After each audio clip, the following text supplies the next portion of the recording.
Assalamualaikum warahmatullahi wabarakatuh. Salam sejahtera kepada semua. Yang mulia saudara-saudara pengerusi, Tun Mahathir Mohamad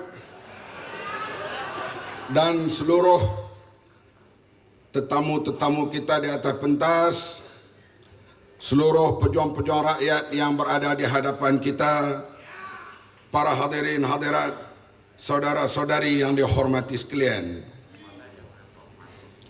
Tanam padi di pagi hari, tanam pulut di luar rumah. Tuan puan berani kemari, tak takutkah tuan kepada Rosma?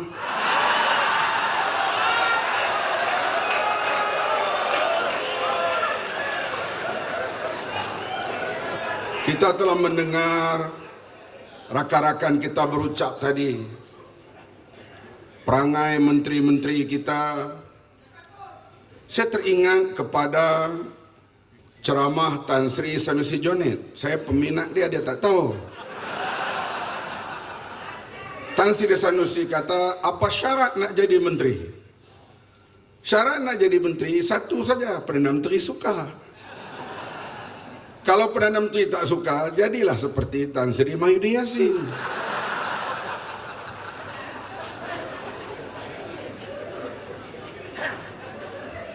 Inilah dia Malaysia tanah airku.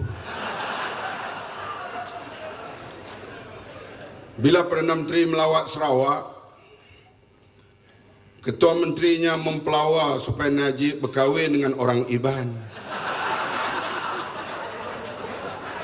Padahal orang Iban jatuh cinta padaku. Sekarang abang tak dapat ke Sarawak, tinggallah kamu seorang diri. Inilah dia Malaysia tanah airku. Kita boleh ke mana-mana, hatta pergi ke Korea Utara. Bahkan kalau kita nak melawat Israel pun boleh, asalkan kita mau. Kita boleh melawat seluruh dunia, tapi tak boleh pergi Sarawak. Inilah dia Malaysia tanah airku. Hadirin yang dihormati sekalian, saya rasa nervous berceramah di depan Perdana Menteri yang berkuasa lebih 22 tahun. 2 kali saya ditahan di bawah ISA.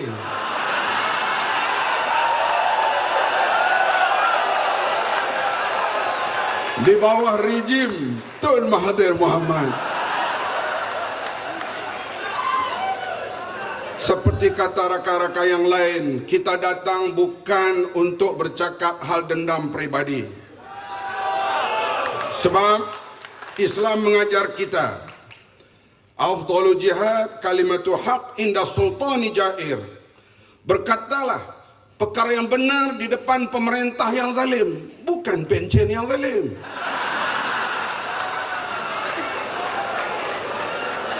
Kalau kita berani mengkritik orang yang telah pencen, itu bukan jantan namanya.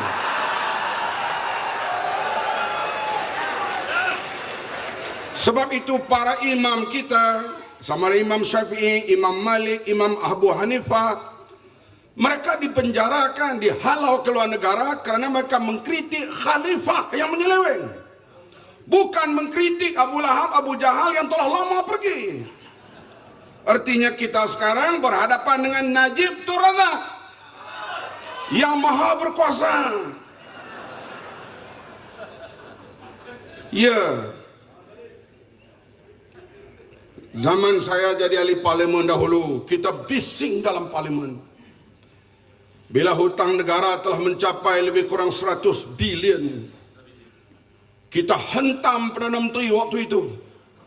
Kerana kenapa mengizinkan Malaysia berhutang sampai 100 bilion? Pergi Tun Mahathir Mohamad naik Perdana Menteri yang dianggap baik, Islam Hadari. Hutang negara meningkat 300 bilion. Lepas itu naik Perdana Menteri yang nak buat reform, hutang negara hampir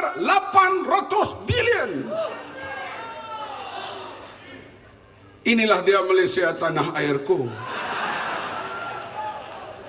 Zaman Tun Mahathir Mohamad, perbuatan Soros dan lain-lain, wang kita jatuh hampir RM5 $1. Tun Mahathir waktu itu ikat wang kita dalam nilai RM3.80 $1. Berbagai usaha dijalankan, termasuk Menteri Keuangan Datuk Seri Anwar Ibrahim.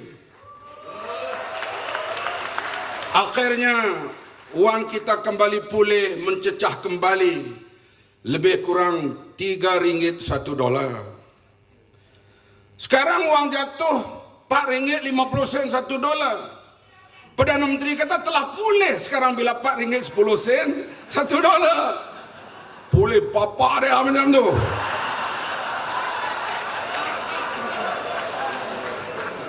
Hutang negara meningkat, reserve negara kurang, duit kita jatuh. Yang menerima beban ialah rakyat jelata. Sekarang orang-orang Melayu di kampung menderita. Penuris getah catu makanan bukan nak mengurangkan perut boncit, tapi memang tak ada duit. Ini karena Cina memerintah Malaysia, sebab itu Melayu terseksa sekarang. Cina memerintah Malaysia sekarang, puak-puak kisiang ni. Cina yang melingkupkan Bank Bumiputra, Cina yang melingkupkan tabung haji, Cina yang melingkupkan wang mara, Cina yang curi duit YMDB. Hadirin sekalian, hentikanlah isu perkauman yang kotor ini. Kita tidak kira orang yang jahat Melayu, Cina atau India mesti kita tentang. Orang yang baik Cina, Melayu atau India mesti kita sokong. Tun Mahathir nak buat perubahan, nak lawan Perdana Menteri yang rasuah dan menyeleweng. Kita sokong dan bersama dengan beliau. Sekarang rakyat memikul beban di atas kesilapan pemimpin. Rasuah, membazir, bacalah laporan audit negara. Rakyat yang terima beban GST untuk menampung pendapatan negara. Rakyat yang susah. Kita pergi Sarawak, kita tanya orang kampung, apa yang kamu susah sekarang? GST. Apa masalah? Harga beras naik. Ini kena mukhris tanam padi tak cukup. Hadirin sekalian, sebab itulah rakyat kena bertindak. Kita mau 2 hari bulan April turunlah seramai memungkin kita membantah GST. Dari 2 petang hingga 6 petang. Boleh semua hadir? Ini baju GST pada hari ini. Hadirin yang dihormati sekalian, saya tak setuju dengan rakan-rakan kita mengatakan MACC tidak cekap. Cekap. Kalau terhadap Lim Guan Eng, hari ini report, besok telah mula disiasat. Cekap. Polis kita cekap. Kalau nak tangkap saya, dia datang tangkap dengan pakai topeng ala ISIS. Tapi cuba kita suruh tangkap Rosmah, saya ingat menggeletar tidak terkira. Baik itu, kita mau Najib berhenti dan dia jangan lari keluar negara. Kalau lari keluar negara, kita tak mau bagi Rosmah Najib lari, kita kena pegang Rosmah. Dia tak akan lagi. Ya, rakyat ditakuti dengan berbagai akta. ISA telah pergi, kamilah paling gembira. Hishamuddin Rais tersenyum lebar. Rakan-rakan NGO Ambega tersenyum lebar. Tiba-tiba senyuman itu hanya sementara. Bila datang pula SOSMA. Kemudian lebih dahsyat lagi, akta hasutan diaktifkan. Sekarang beberapa orang telah didenda lebih 5,000. Tidak berpeluanglah mereka untuk jadi pemimpin NGO atau politik atau bertanding dalam pilihan raya.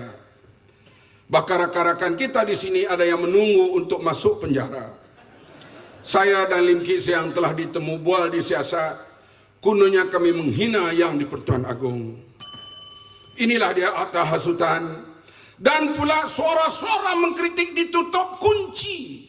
Malaysia kini, Malaysia Insider mungkin menjadi arwah. Kita akan berjuang untuk hidupkan semula dan kita minta semua rakyat bersatu. Najib mesti berhenti. Negara perlu dibuat perubahan, reform secara besar-besaran. Sekian dulu. Terima kasih. Sese Nandri Vanakam. Terima kasih.